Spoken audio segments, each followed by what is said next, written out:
Salut tout le monde, bienvenue à mon café discussion. Aujourd'hui, je suis d'humeur à râler, donc je vais le faire, même si je viens d'enregistrer un autre café discussion juste avant.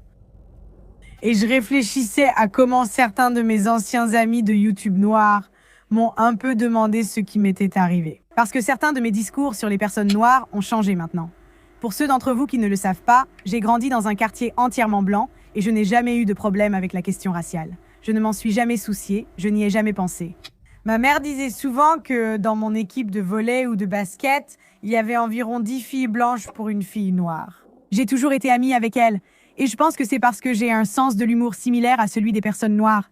Je ne sais pas pourquoi, mais je les ai toujours appréciées, comme lors des fêtes, et je trouve qu'elles sont drôles, n'est-ce pas? Je trouve qu'elles sont drôles, qu'elles sont divertissantes, et j'ai vraiment une attitude positive envers elles. Et ça a vraiment été ma vie. J'ai eu un petit ami noir plus jeune et je ne faisais pas attention à la couleur de peau. Je pense que la plupart des personnes blanches ont été élevées ainsi. On ne remarque pas la couleur de peau sauf quand on y est forcé. C'est ce qui m'est arrivé. Quelqu'un m'a dit « Je sais que tu n'es pas raciste » et j'ai répondu « Je ne suis pas raciste ». Cependant, j'ai quelques remarques, tu vois? Donc ce qui s'est passé, c'est que j'ai grandi dans un quartier blanc, puis j'ai travaillé dans la vente, dans un bureau entièrement blanc. Je ne m'en souciais pas, je n'y pensais pas vraiment. Si j'avais un petit ami noir ou si je sortais avec quelqu'un qui était noir, en général, il avait grandi parmi des blancs. Donc, bref, je finis par déménager en Angleterre et en Angleterre, l'immigration a fait que cette ville n'est plus du tout blanche. J'ai vécu dans un quartier musulman, j'ai passé beaucoup de temps dans un quartier africain et j'ai vécu dans un quartier assez africain. Parce que je vivais à l'est de Londres. Et l'est de Londres, en fait, l'ouest est plus britannique, l'est ne l'est pas. Et c'est là que se trouvait mon club de volleyball. Donc c'est là que je jouais. Alors j'ai pu découvrir d'autres cultures. Et quand j'étais à Londres, j'avais presque 100% de personnel noir. Donc si tu es dans le divertissement, tout le monde sait que le divertissement, il y a beaucoup de personnes noires dedans. C'est un peu comme l'entraînement personnel. Je fais de l'athlétisme où il y a beaucoup de personnes noires. Ce serait comme dire que les Asiatiques font des maths ou les Blancs sont ingénieurs. Ce sont juste des stéréotypes, non? Et j'ai fini par employer 100% de personnes noires et ça, c'était une erreur. Parce que presque chacune, pas toutes, ce n'est pas chaque personne noire qui te trahit. Mais les choses qui se sont produites quand j'ai fait ça ne se seraient jamais produites autrement. Dans un quartier blanc, pour répondre aux personnes noires, ils affirment les Blancs commettent aussi des crimes. Je vais expliquer ce qui s'est passé. Non, j'ai grandi 20 ans dans un quartier blanc. Rien de tout cela n'est arrivé. On m'a volé un appareil photo. On m'a extorqué de l'argent. J'ai donné des opportunités à plein de personnes noires. Par exemple, il y avait un gars, il a été mon co-animateur pendant environ 1 an et demi. Il a doublé son nombre d'abonnés, il les a doublés. Il avait environ 50 000 abonnés et quand il a rejoint ma chaîne et qu'on a co-animé cette émission, son nombre d'abonnés a doublé.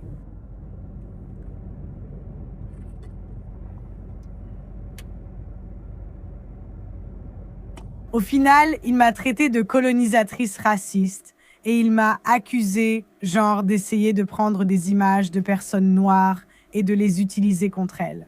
Je vais expliquer ce qui s'est passé, c'était incroyable. Je n'ai jamais beaucoup bu car je suis trop passionnée de fitness. Et j'ai organisé cette fête avec des tableaux blancs que j'adore. J'ai fait une fête d'anniversaire et à mes fêtes, je dis aux gens qu'ils peuvent faire une présentation sur n'importe quel sujet. Je pense que c'est un jeu de fête amusant, tu devrais l'essayer si tu veux. Parfois, les présentations au tableau blanc devenaient un peu osées ou sexuelles. Mais c'était drôle, non ? Par exemple, j'ai dit que je suis toujours du côté des femmes. Mais les hommes mentent sur certaines choses. Et aujourd'hui, je veux parler des choses sur lesquelles vous, les hommes, vous mentez. Et je disais, l'argent, personne ici ne gagne autant, tu vois. J'ai continué. Un autre a parlé des filles dans votre rotation, premier choix, deuxième place. Il y a un problème avec la fille que tu ne vois qu'une fois par mois. Je me suis dit que pour savoir si un gars est sérieux, il faut voir à quelle fréquence il te voit. Ça dépend s'il a le temps, non? Parce que certains hommes ont juste le temps de te voir tous les jours et de voir une autre nana tous les jours. Ça dépend juste, tu sais, donc bref. Donc il m'a accusé d'avoir organisé toute cette fête et, en gros, d'essayer d'obtenir des images de personnes noires pour les faire chanter, tu vois. Et c'était juste incroyable parce qu'il a pris des images de la fête et les a utilisées dans une vidéo YouTube qu'il a faite sur moi. Et elle a eu énormément de vues. Et il y avait tellement de personnes noires à qui j'ai donné des opportunités. Elles n'ont fait que tout gâcher. Une autre fille venait souvent dans mon émission. Elle m'a aussi traité de raciste, alors qu'avant, je ne faisais pas attention à la couleur de peau. Ensuite, je suis allée sur un réseau YouTube appartenant à des Noirs et une fille noire m'a crié dessus et la société ne m'a jamais payé. D'accord? Et c'était comme ça, encore et encore.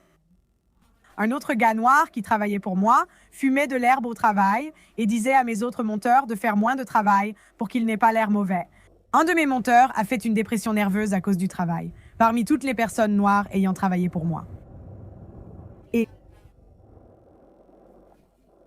c'était juste incroyable de voir comment je donnais aux personnes noires opportunité après opportunité, encore et encore. Et il faisait juste comme s'il y avait dans la culture noire cette impression que si tu te laisses faire, les femmes ressentent aussi cela. Comme si tu es prête à offrir des verres à une inconnue au bar, alors tu mérites qu'on profite de toi. Si tu es prête à lui payer le dîner, tu le mérites.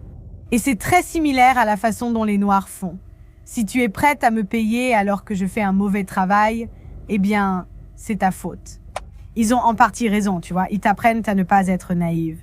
Mais concernant la culture noire ou blanche, c'est que on nous apprend à accorder le bénéfice du doute aux gens, on nous apprend à supposer le meilleur et on nous apprend à ne pas voler, à ne pas tricher. Des gens comme j'ai un entrepreneur, je ne sais pas si je devrais dire ça, mais je vais juste le dire. Je l'ai mis dans une position où il a beaucoup de confiance.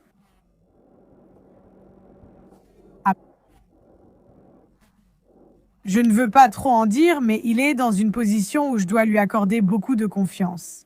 Et je ne suis même pas un tout petit peu inquiète qu'il en profite.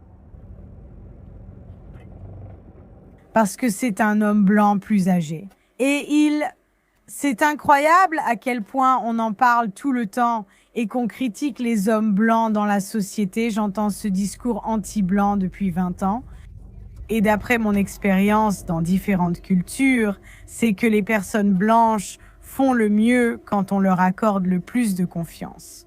Par exemple, un homme blanc pourrait avoir toutes les clés, même celles de ta maison, sans jamais rien voler. Bien sûr, il existe des exceptions. Certains blancs commettent des crimes en col blanc. Ce n'est pas toujours le cas. Et ce n'est pas toujours comme ça avec les personnes noires non plus, tu vois. Il faut voir les gens comme des individus. Cependant, en tant que groupe, je n'ai jamais eu les mêmes problèmes avec les personnes blanches que j'ai eu avec les personnes noires. Quand il s'agit de vol, de tenter de te faire payer trop cher, de profiter de toi, franchement, je n'ai jamais vraiment eu ces problèmes-là, donc je ne sais pas, c'est juste mon... Donc ce qui a tendance à se passer, c'est que les personnes blanches réagissent un peu de la même façon que les femmes font réagir les hommes. Où les femmes ont juste trop profité de la gentillesse des hommes. Elles ont accepté les dîners gratuits, elles ont pris l'argent, elles ont profité de la gentillesse, elles ont pris ceci, ceci, ceci, ceci. Ou les hommes blancs, ce sont les hommes en général, n'est-ce pas?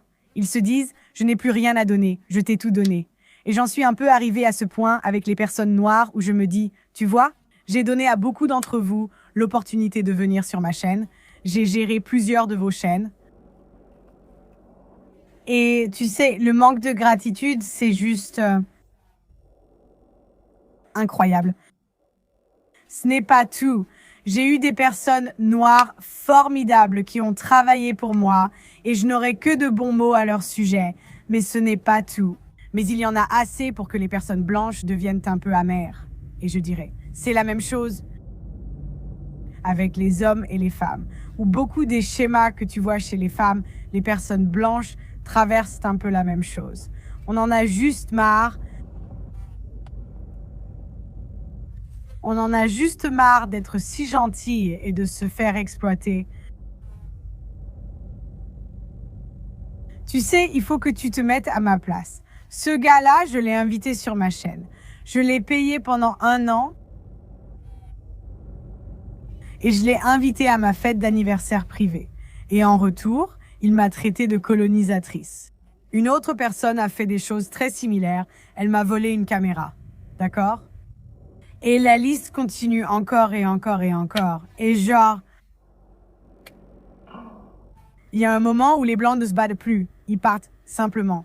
On se dit, eh bien, je suppose que je vais vivre dans un quartier blanc et que je serai plus sélective à l'avenir. Parce qu'on ne peut pas continuer, vous savez, on ne peut pas traiter les gens de pigeons parce qu'ils se font avoir, puis être surpris quand on s'en va. Bref, ce ne sont que mes observations. Ce sera le sujet de mon café discussion demain.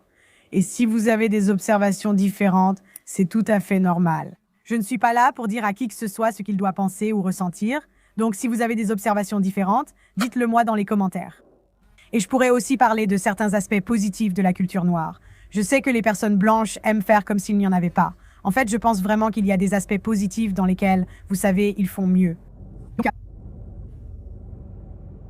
Vidéo différente aujourd'hui, si vous voulez, je le ferai. Likez, abonnez-vous, à bientôt.